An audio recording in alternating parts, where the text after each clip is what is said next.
Hi Pilgrims, welcome back to our channel. We are super excited to share that we are headed back out on the Camino. This will be our 4th time and it's going to be in September. Well, you're probably asking, which one will it be? Well, stay tuned and you'll be able to hear all about it.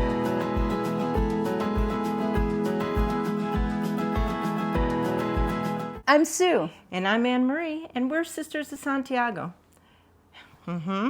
As many of you know, we are passionate about walking the Camino de Santiago, and we've had incredible experiences on our previous journeys.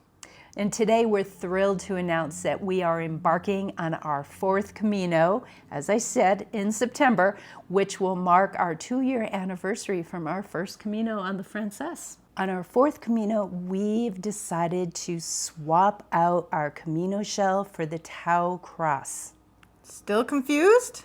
How about this? We have also decided to swap apostles. That's right. We are trading St. James for St. Francis and heading to Italy to walk the way of St. Francis. We suspect that most of you are saying, what? We've never heard of this Camino. Well, to be honest, we hadn't either until we met a fellow pilgrim at our hostel the first night in Porto before we began the Camino Portuguese. He told us all about the way of St. Francis, and we were really intrigued. Our new friend and fellow pilgrim's name is Russ Ains.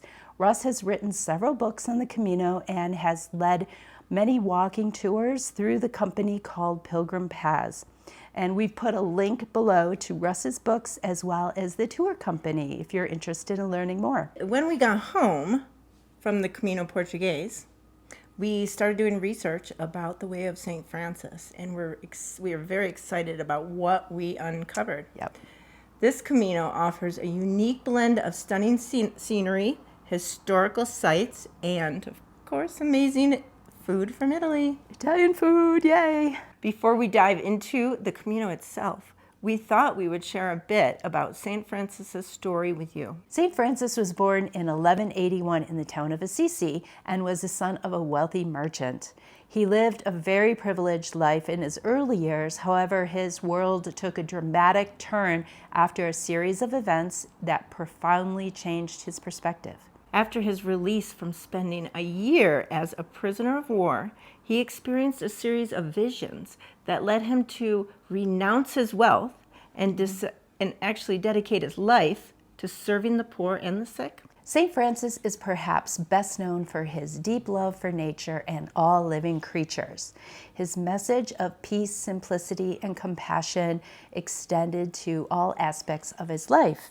And I actually have this wonderful carving by a friend, Stuart, and this is actually St. Francis with my critters from years gone by. The main difference between the two Caminos is really based upon the saints. As you know, the Camino de Santiago leads to the shrine of the Apostle St. James in Santiago de Compostela, Spain. Yep. It's one of the most famous pilgrimages in the world, with several different routes, the most popular being the Camino Frances. Yep. But unlike the Camino de Santiago, which follows a linear path to a single destination, the way of St. Francis is more of a network of routes that retrace the steps of St. Francis himself as he moved through Italy, sharing the message of peace, simplicity, and love for nature. The Way of St. Francis, also known as the Via di Francesco, is a Camino pilgrimage fully in Italy. The entire Camino is about 500 kilometers from Florence to Rome, passing through Assisi, the birthplace of St. Francis. Yep. It runs through the regions of Umbria, Lazio, if I'm saying that right, and a small part in Tuscany. And it's divided into 3 sections. The Northern Way, which is the Via del Nord, which is the busiest, and that starts at a sanctuary in La Verna. And that goes to Assisi, and it's roughly 200 kilometers. Yep. A popular alternative is to start in Florence and eventually connecting in La Verna. This section is difficult with significant daily elevation changes, similar to if you walked over the Pyrenees from Saint Jean Pied de Port to Roncesvalles every day. Yeah, crazy. The southern way, which is the Via del Sud, is from Rome to Assisi and is roughly 300 kilometers. And pilgrims do walk in both directions. However, many do prefer to end their journey in Assisi, which is the birthplace and home of St. Francis. Like the Camino de Santiago, we will also have a credential, which will be stamped in the towns we pass. And here's actually our credential, which we ordered ahead of time. And a lot of empty spaces for now. Additionally, just like the Compostela you receive in Santiago, we will be receiving a testimonium when we reach Assisi. Yep. Also, dogs that walk the way of St. Francis are also recognized and received the, how do I say it, attestado? Yeah, attestado. Which features St. Francis with the wolf. Yeah, which is so cool. We are still in the planning phase of our Camino, but we do know that we will be starting in Rome and ending in Assisi. So we'll be going along the southern way, or the Via del Sud. Once we have finalized our stages, we will do another video to share the details of our journey with you. Yep. But as always, what you plan will often change once you're on the Camino. That's right. We will be building in some flexibility to make changes as we go, if we feel so inclined. Yep.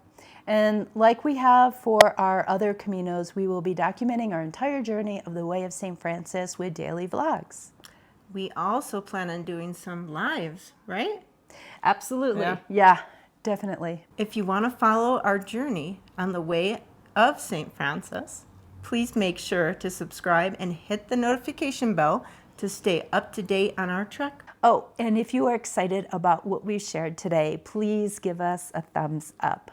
We're so grateful for the support of our amazing YouTube family, and we can't wait to bring you all along on our next journey with us. Sisters de Santiago signing off for now. See you again soon.